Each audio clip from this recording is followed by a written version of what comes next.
রমজান মাস চলে গিয়েছে, যার কারণে সবার পেঁয়াজু বলেন কিংবা ডালের বড়া বলেন যাই এটা খাওয়ার অলসতা শুরু হয়ে গেছে। রোজার মাসে আমরা যেভাবে সবসময় পেঁয়াজু খাই, প্রতিদিন বানাই, এমনি সময় কিন্তু আমাদের তেমনটা করার হয় না। অলসতা আমাদেরকে জেঁকে বসে।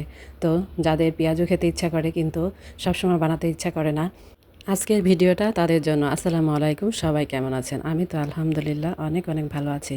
তো প্রথমে আমি 2 রকমের ডাল ভিজিয়ে সুন্দর করে পরিষ্কার করে ধুয়ে নিয়েছি এবং এই ডালগুলো আমি অনেকক্ষণ ভিজিয়ে রেখেছিলাম। আর মসুরির ডাল এবং খেসারির ডাল দুটোই আমি সমান সমান পরিমাণে নিয়েছি। আর আমি এগুলো 3-4 ঘন্টা ভিজিয়ে রেখেছিলাম। তারপরে আমি খুব ভালো করে ধুয়ে নিলাম এবং তার সঙ্গে কাঁচামরিচও দিয়ে নিলাম, কারণ আমি সবসময়ের জন্যই কাঁচামরিচগুলো ব্লেন্ড করে ফেলি একসঙ্গে ডালের সঙ্গে। আর ডাল আর কাঁচামরিচ আপনি যদি ব্লেন্ড করে ফেলেন তাহলে কিন্তু এটা আপনার জন্য একটা সুবিধা। ঝালও লাগবে না, কেউ টেরও পাবে না যে এর মধ্যে কাঁচামরিচ দেওয়া হয়েছে। খুঁটে খুঁটে ফেলেও দিতে হবে না খাওয়ার সময়, আর খেতেও ভালো লাগবে। তো আমার মতো আপনারাও এই টিপটা ট্রাই করে দেখতে পারেন। পেঁয়াজের সঙ্গে ডাল বাটার সময় আপনারা ডালের সঙ্গে কাঁচামরিচটা ব্লেন্ড করে কিংবা পাটায় বাটেন যেভাবে হোক বেটে নিতে পারেন, তাহলে কাঁচামরিচটা ঝাল কেউ বুঝতে পারবে না, ওটা মিশে যাবে ডালের সঙ্গে। আমি যে কারণে আজকে ভিডিওটা বানাচ্ছি সেটাই এখন মেন কাজে চলে যাই। আমার এই ভিডিওটা বানানোর উদ্দেশ্য মোটেই কিভাবে আমরা পেঁয়াজু বানাই বা ডালের বড়া বানাই তা নয়। আপনি কিভাবে অনেক পেঁয়াজু একসঙ্গে বানিয়ে ফ্রোজেন করবেন এবং কিভাবে এটা আপনি সহজেই যখন আপনার ইচ্ছা হবে বের করে ভেজে নিতে পারবেন, সেটাই আজকে আমি দেখাবো।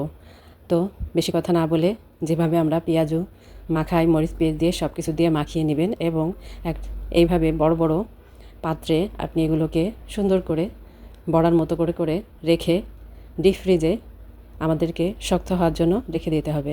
এবং যখন এগুলো সুন্দর করে শক্ত হয়ে যাবে 3-4 ঘন্টা পরে আপনারা বের করে বক্সে বক্সে করে রেখে দিবেন। এবং আমি যেভাবে দেখাচ্ছি ঠিক এভাবে আপনারা বক্সে বক্সে করে পেঁয়াজগুলো রেখে দিবেন। তাহলে আপনাদের যখন ইচ্ছা করবে খেতে, ঠিক তখনই বের করে আপনারা গরম গরম তেলের ভিতরে দিয়ে ভেজে খেয়ে নিতে পারবেন। এই মজাদার পেঁয়াজু বানাতে পারবেন। এটাই হচ্ছে আজকে আমার ভিডিওর মূল উদ্দেশ্য ছিল, কারণ পেঁয়াজু বানাতে আমরা কম বেশি সবাই পারি, কিন্তু এভাবে আপনারা যদি ফ্রোজেন করেন এবং এভাবে তৈরি করে একদম রেডি করে রেখে দেন, তাহলে কিন্তু যখনই ইচ্ছা হবে তখনই পেঁয়াজু খেতে মনে চাইলে, যেমন বৃষ্টির সময় কিংবা অলসতার কারণে কিংবা কোনো ব্যস্ততার কারণে আমাদের যখন সময় হয় না, আমরা রেডি করতে পারি না, তখন কিন্তু এই রেডি করা পেঁয়াজগুলো আপনি বের করেই ভেজে খেতে পারবেন এবং বাসায় কোনো মেহমান আসলেও তাদেরকে দিতে পারবেন। আমার ভিডিওটা যদি ভালো লাগে অবশ্যই সুন্দর একটা কমেন্ট করে যাবেন এবং শেয়ার করে আরও মানুষকে শেখার সুযোগ করে দিবেন। ধন্যবাদ সবাইকে।